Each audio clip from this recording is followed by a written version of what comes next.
எதிர்க்கட்சி தலைவர் உதயநிதி ஸ்டாலின் கைது செய்யப்பட்டிருக்கார். ஏன் கைது செய்யப்பட்டாரு, என்ன நடந்துச்சு, இதுக்கு பின்னாடி இருக்கிற அரசியல் என்ன அப்படிங்கறத பத்தி தான் இன்னைக்கு வீடியோல பார்க்க போறோம். இது டிகோட் பை வெங்கட்.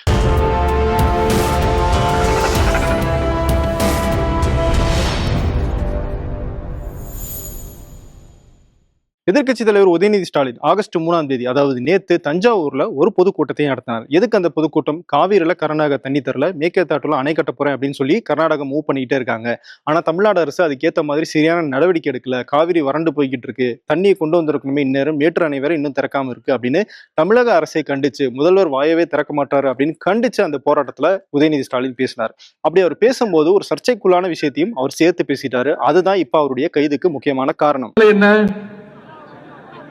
திமுக மேல என்ன பொய் வழக்கு போடலாம், என்ன பொய் கேஸ் போடலாம்?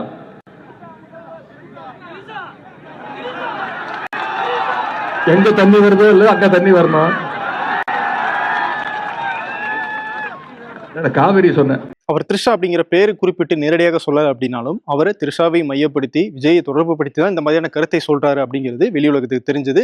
இதுக்கு தாவேக தரப்புல இருந்து கடுமையான கண்டனங்களை சொன்னாங்க. நேத்தே நிறைய இடங்கள்ல போலீஸ்ல புகார் கொடுக்க ஆரம்பிச்சிட்டாங்க. ஓகே, காலையில ஏதோ நடக்க போகுது அப்படிங்கிறது மட்டும் நல்லாவே தெரிஞ்சது. அதே மாதிரி தஞ்சாவூர் கிழக்கு காவல்துறை அவங்க வழக்கு பதிவு செஞ்சு 8 பிரிவுல வழக்கு பதிவு செஞ்சிருக்காங்க. பெண்கள் வன்கொடுமை தடுப்பு சட்டத்தின் கீழேயும் உதயநிதி மேல வழக்கு பதியப்பட்டிருக்கு.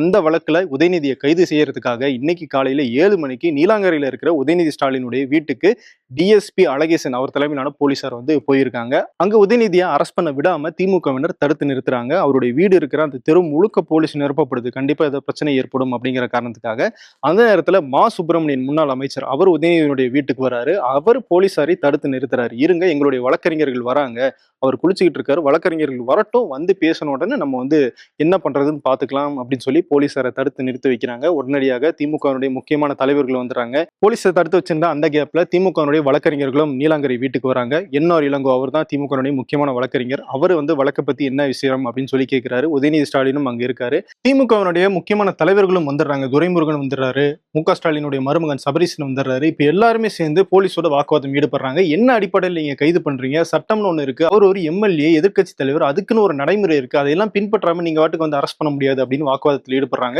இடையில நீதிமன்றத்திலும் ஒரு வழக்கு தாக்கல் செய்யப்படுது. உதயநிதி ஸ்டாலினை அரெஸ்ட் பண்ணக்கூடாது அப்படின்னு. அந்த வழக்கு பின்னாடி விசாரணைக்கு வருது அப்படிங்கிற காரணத்துக்காக 12 மணிக்கு முன்னாடி அவர் அரெஸ்ட் பண்ணக்கூடாது அப்படின்னு நீதிமன்றம் சொல்றாங்க. இருந்தாலும் அவரை 10:30 மணி போலயே அரெஸ்ட் பண்ணிட்டு தஞ்சாவூருக்கு வேன்ல அழைச்சிட்டு போறாங்க. கூட மா சுப்பிரமணியன் உட்பட முக்கியமான திமுகவினரும் அவருடைய வழக்கறிஞர்களும் போறாங்க. சரி, இப்ப விவாதம் என்னன்னா, உதயநிதி பேசுனது சரியா தப்பா, அதுக்கு தமிழக அரசு எடுத்த நடவடிக்கை சரியா தப்பா அப்படிங்கிறது தான்.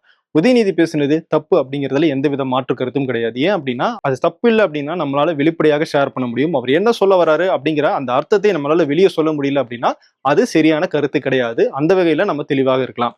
ஆனால் அவர் மேல எடுக்கப்பட்ட இந்த நடவடிக்கை சரியாக எடுக்கப்பட்டிருக்கா அப்படிங்கிறதுல வேணா நம்ம சில ஆட்சேபனைகளை சொல்ல முடியும். ஏன்னா அவர் ஒரு எம்எல்ஏ, அதுக்குன்னு சில நடைமுறைகள் இருக்கு.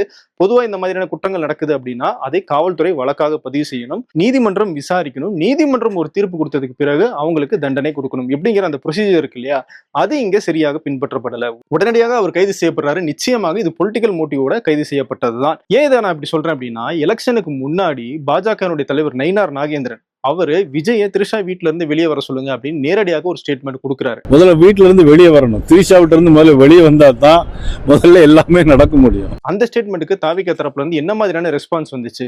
ஒரு வழக்கு கூட இல்ல. சரி, அப்படியே வழக்கு பதிவு செஞ்சிருந்தாலும் இப்ப அந்த வழக்கினுடைய நிலைமை என்ன? ஏன் நயினார் நாகேந்திரன் இது வரைக்கும் கைது செய்யல? பிகாஸ் அது பிஜேபி அப்படிங்கறனாலயா?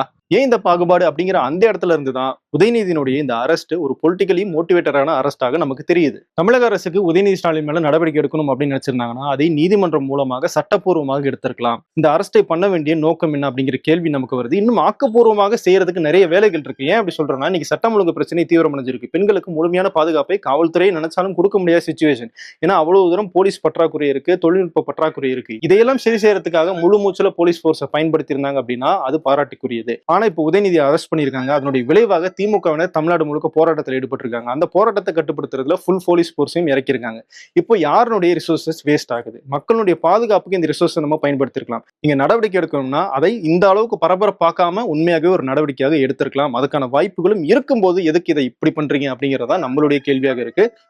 குறிப்பா காவிரி பிரச்சனை போய்கிட்டு இருக்கிற இந்த சென்சிட்டிவான நேரத்துல இது தேவையா அப்படிங்கிறது தான். ஏன்னா ஒரு பக்கம் கர்நாடகா ஒற்றுமையாக எல்லாருமே ஒரே குரலாக இருக்காங்க, நாங்க தண்ணி தர மாட்டோம், மேற்கத்தாட்டுல அணையை கட்டியே திருவோம் அப்படின்னு.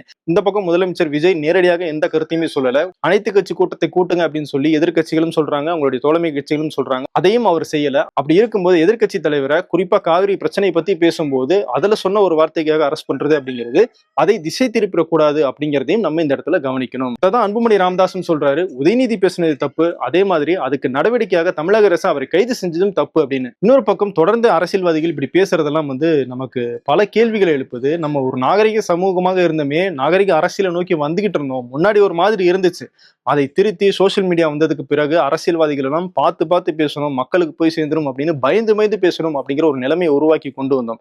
ஆனா இன்னைக்கு அது அப்படியே தலைகீழாக மாறிக்கிட்டு இருக்கு. உதயநிதி இப்படி பேசுறாரு, அது ஒரு பக்கம் தப்புனா, சட்டமன்றத்திலேயே முதல்வர் விஜய் என்ன பண்றாரு, உங்க அப்பாவை காணோம் அப்படின்னு பேசுறாரு, ஒரு மாதிரி தப்பான சிம்பிள்ஸ் எல்லாம் காட்டுறாரு. அந்த மாதிரி செய்கை எல்லாம் ஒரு கல்லூரியிலயோ இல்ல உதயநிதி பேசுனது எல்லாம் ஒரு கல்லூரியிலயோ ஸ்கூல்லயோ மாணவர்கள் பேசினா ஆசிரியர்கள் என்ன செய்வாங்க? அங்க பேசுறது தப்புனா ஸ்டேஜ்ல பேசுறதும் தப்பு, சட்டமன்றத்துல பேசுறதும் தப்பு.